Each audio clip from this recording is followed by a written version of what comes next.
Hi guys, I am International Master Minh, and today I want to show you a very interesting course against 1 e4 by white. As you can see in the board, so e4, in the course I want to guide you into this variation e5, and f3, which is obviously the main line in this variation, and I go d5 for black. This one is called 11 Gambit, which is quite rare, but I think it deserves more attention in the future, and also it can be a really tricky weapon in some short time control game. So I will try to divide my course into 3 parts. Today, in this first part, is about the review of this line and also some rare line against the elephant gambit. The next 2 parts is about 2 main lines in this variation, which is knight e5 and e to d5. So let's go into detail for this first part like this. So why I go d5 here? The reason why I play d5 in this variation is trying to go to attacking the pawn on e4 in the center right away, which is quite strange, and I'm pretty sure you won't meet this a lot in the board. This move also can surprise your opponent, since it's rare, and also right now he cannot play something like bishop c4 and bishop e5 as well. If your opponent doesn't come well prepared, and if he simply doesn't have any theory, we can hope for something even more than just equal in the game. But one thing you should learn is that white plays first in the game, in chess game, and if nothing goes wrong, he will at least get an equal position out of the opening. This one is not an exception. If white knows the theory, he can be better.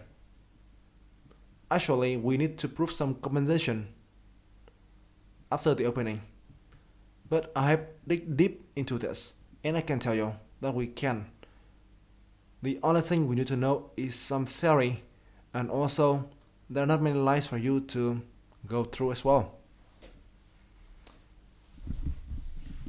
So let's go through some real lines first.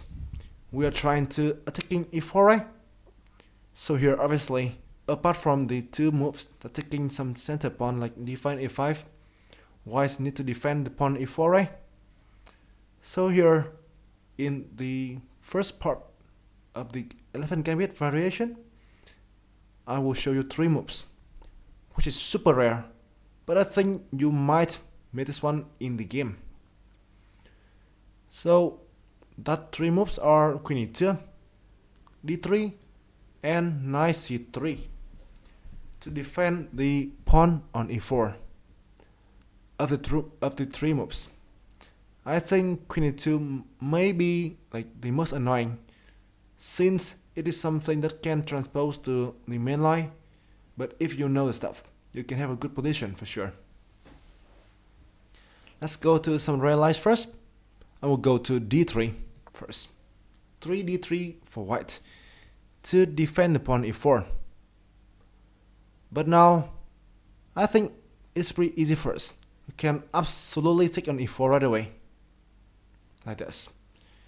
If you take knight e5, we can play bishop d6 or even f6 to simply developing, and with tempo, knight f6 to defend the pawn e4, and bishop d6 is attacking the knight on e5, with I think an easy to play position.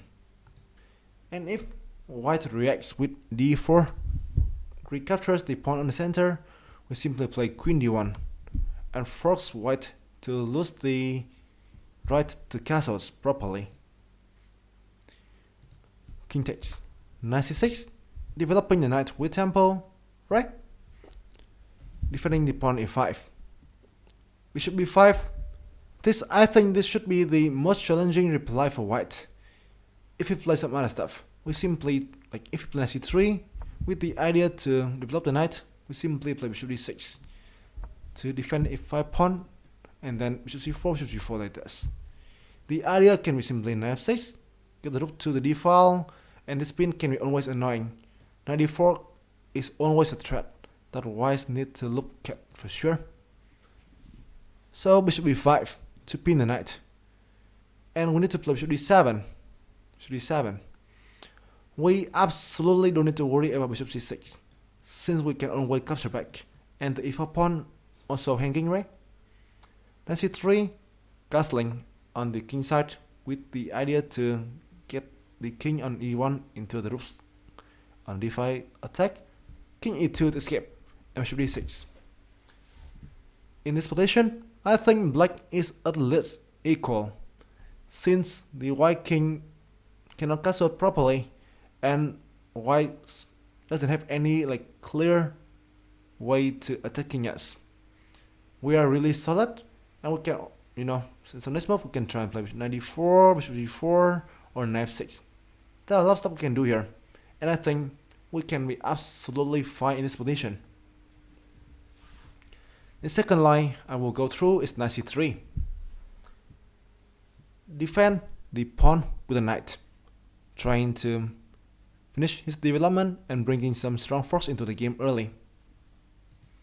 Right now you can play de4, but after some research, I decided to not go into that line, since I think that taking here and then knight e4, and then he can come back to bishop b5 and this one, and if we trace him we can play knight g3, and I must say that I don't want to go this line. I think white can't be worse, so I decided to skip this thing and go for d4 to kick this knight right away and trying to expand in the center. Knight e2. This is the only move not making any sense, right? If you play knight b1, that seems a bit silly.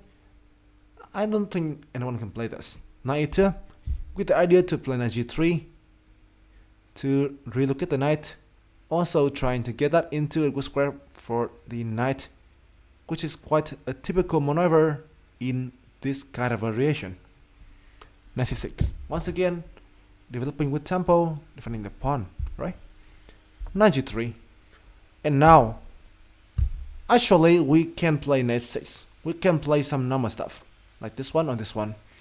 But I want, but this is a bit variation. That's why I want to guide you into something cooler and also more extraordinary. h5. This one. h5. The idea is to attacking the knight on g3 right away. That can make it hard for the knight to find a square to jump. If he play this one, for instance, we can already try h4, making this knight becoming quite not easy to jump other squares. Knight e2, right? Knight e2 may be the only choice, and bishop d6, defending the pawn here.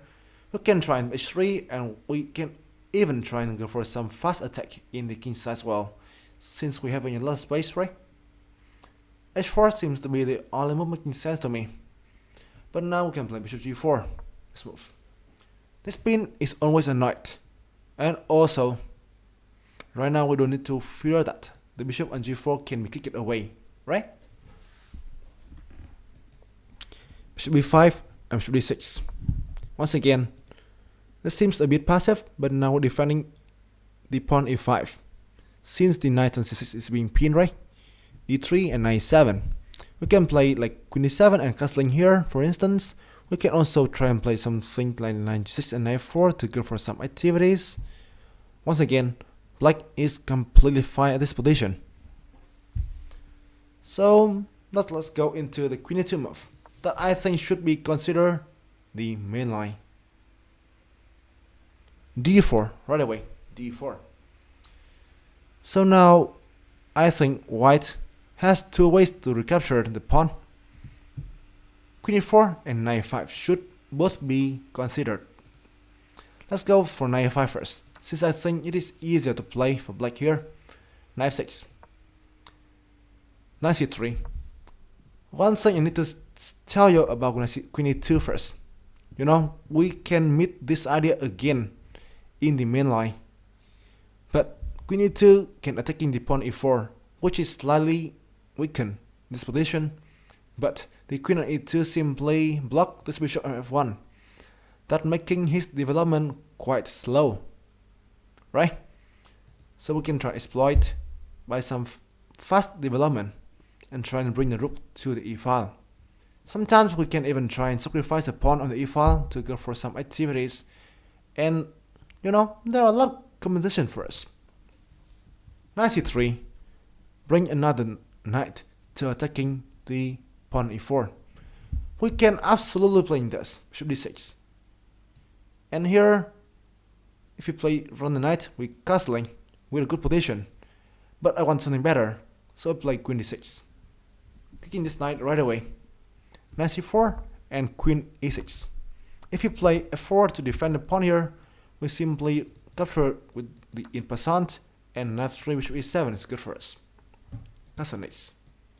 And this king on e1 will never find it easy to get safe. Sure. Knight c4 and queen e6.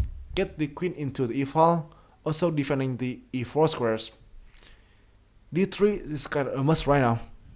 If he doesn't do that, we can go for something like knight c6 and knight d4, and then this queen gonna be harassed. And that idea to bring the knight in can be really annoyed. d3 and then we takes. And if he takes here, we get the bishop takes, and we got a fully equalized position. So let's go into the main line. Queen e4 here, and bishop d6. That's what I wanted to tell you. Bishop d6.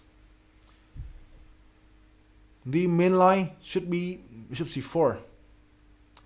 Knight e5, as I get it here, is a really wrong move.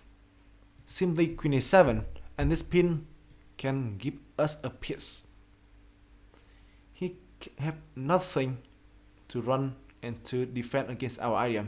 d4 simply f6, and we win a piece, right? He got no checks at all, and the queen e4 is hanging. That doesn't allow his knight to run from e5. The main line I think should be bishop c4 like this one, bishop c4, knight f6 with tempo, queen e2, and castles. Once again, this is the one of the main idea in the 11th Gambit. He can't play knight e5, so we can take on e5 and then rook e8, right, to win the material. If he plays castles, it's really bad for him, since we can try and attack right away with e4, knight g5 and knight c6. Remember this idea, this is a very important one, and also, you know, this thing can, I think, really fit and suitable for some players who want to go for some attacking position. Knight e4 and knight d4. Black temporarily sacrificed a pawn, but to compensate for that, he got tons of compensation. Now simply, Black's trying to go for the double attack. If knight takes here, queen simply takes, and you know, these diagonal can be really dangerous, and we can try to build an attack right away. Queen d3 bishop f5, simply losing the game right away. But this one also is not easy to play for white already. If we play queen d3, we take the knight to e4. Queen e4 is a must, since if you play queen d4, boom, it's cover check, and we win a queen, right? Win huge material. So queen e4, but now once again bishop f5. Bishop f5. We're attacking the pawn on c2. If the queen runs, we simply capture c2 and then taking the rook on a1. But if you take here, once again this idea arises, and we win another queen, right? That's why I need to go d3 to defend against e4 first. So I recommend simply knight c6 to defend the pawn. If he castles, so bishop g4. And once again, the pin is annoyed, and d4 can be a move. And then you can also try to play queen e7 and then rook e8, bringing a piece out, trying to connect the ropes, and also developing pieces normally. So once again, Black is completely fine, for sure. So guys, this is the first part of the London. Oh, what I'm talking about. Sorry, this is the first part about the 11 Gambit. Stay tuned, and I will try to upload the next two parts really soon. I'm pretty sure if you know some stuff in this line, it can surprise a lot of opponents, and some of the guys can even stumble early in the opening. So good luck my friends, and hope you enjoyed the video. I love you, and goodbye.